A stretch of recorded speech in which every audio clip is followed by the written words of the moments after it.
Welcome to The Explainer. Today, we're unpacking a quiet, creeping catastrophe, the global smog crisis. But hey, we aren't just looking at the bleak reality of polluted skies. No, we're going to explore the surprising, cutting-edge data science being used right now to actually fight it.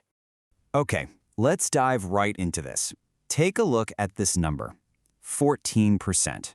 According to a 2025 IQ Air report, only 14% of cities worldwide currently meet the World Health Organization's air pollution guidelines. I mean, think about that. That means the vast majority of our global urban population is breathing air that is fundamentally unsafe every single day. So, here's the roadmap for this explainer. We'll be hitting 1. The global smog crisis, 2. Most polluted cities, 3. The cost of toxic air, 4. Predicting the unseen threat, 5. AI versus additive models, and finally, 6. The path to clean air. Let's get to it.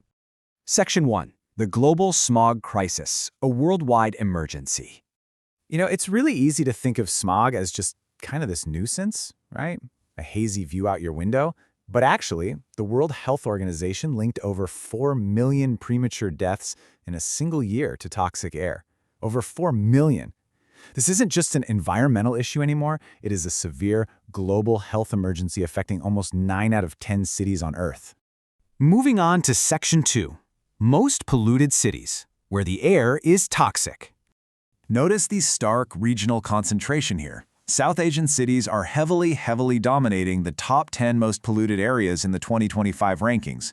Places like Delhi, Lahore, and Barnihat are just suffering immensely. The air in these regions is completely saturated with industrial emissions, relentless construction dust, and heavy fossil fuel use, and all of it is just trapped there by local weather patterns. It's a perfect storm. Section 3. The cost of toxic air, health and economic toll. To put this into a deeply personal perspective, and honestly, this blew my mind, recent reports out of Lahore noted that merely breathing the ambient air during their smog emergency is literally equivalent to smoking 2 cigarettes a day. Just let that sink in. Just walking outside to go to work or sending your kids to school carries the exact same daily physiological toll as an active smoking habit. It's wild. And the ripple effects, absolutely staggering. Beyond the devastating immediate health impacts, we're talking asthma, cardiovascular disease, reduced life expectancy, the economic toll is massive. The World Bank estimates this crisis costs nations around 8% of their GDP. It causes widespread absenteeism at work and school, and it entirely overwhelms local healthcare systems during peak smog seasons. So this leaves us with a really critical question. We know exactly where the pollution is, and we definitely know what it costs us in lives and dollars. But how do we fight an invisible enemy? How do city planners actually see a smog wave coming before it strikes, so they can shut down schools, limit traffic, or warn the hospitals? That brings us to Section 4. Predicting the unseen threat, data science solutions.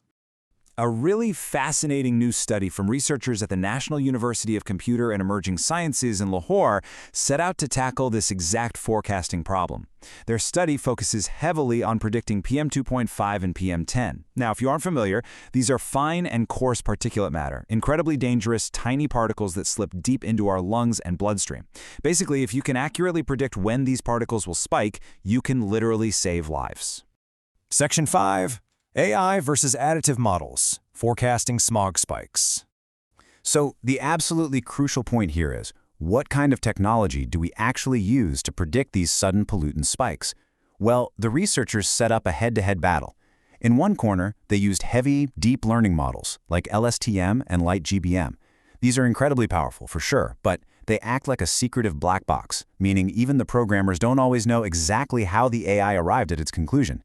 In the other corner, they tested lightweight additive models, specifically Facebook Prophet and Neural Prophet. Think of these like highly transparent blueprints. City planners can easily look at them and say, okay, I see exactly why the model is predicting a smog spike tomorrow. But before the algorithms can predict the future, they need to know what signs to look for. The mutual information scores shown here are basically a way to figure out exactly which precursor gases are driving the particulate matter levels. Gases like carbon monoxide and nitrogen oxide are massive drivers of PM 2.5. So, by tracking these precursor gases, the models can essentially see the smog forming way before it actually arrives. It's like an early warning system. Now here is where the rubber meets the road. The researchers ran actual 7-day forecasts. You can see how both Facebook Profit and NeuroProfit successfully tracked those massive spikes in pollution. Both of these additive models did a really remarkable job tracing the actual peaks and valleys of the hazardous air over that week. So, who won the forecasting race? When you examine the error margins, specifically the MAE and RMSE errors, where lower means better accuracy, the simple, lightweight Facebook Profit model had the lowest errors across the board. It vastly outperformed the complex, heavy machine learning baselines like light GBM. Actually, those heavier models tended to overfit the data, which basically means they learned the past data perfectly but completely failed when trying to predict the future. What you really should take away from this is this staggering statistic. The transparent, lightweight FB Profit model achieved an accuracy score, an R-squared, of over 94% for both PM2.5 and PM10. 94%! It completely shatters the assumption that you need a secretive, complex supercomputer AI to predict smog accurately. You just don't. Finally, Section 6, The Path to Clean Air. Actionable Insights. This study provides incredible actionable insights for us. We don't always need the most complex, opaque AI to solve our biggest global problems. Sometimes transparent, lightweight models deliver exactly the competitive accuracy we need. And because they are interpretable, policymakers can confidently use these data blueprints to implement timely interventions, like, halting factory production or restricting traffic, well before a smog emergency hospitalizes thousands of people. As we look toward the future of urban planning and face down a crisis where 86% of cities are breathing dangerous air, we really have to ask ourselves, will these transparent data blueprints finally give us the upper hand against the global smog crisis? Can simple, effective data science help us reclaim our fundamental right to breathe? Definitely something to think about next time you look up at the sky. Thanks for joining me on this explainer, and we'll catch you next time.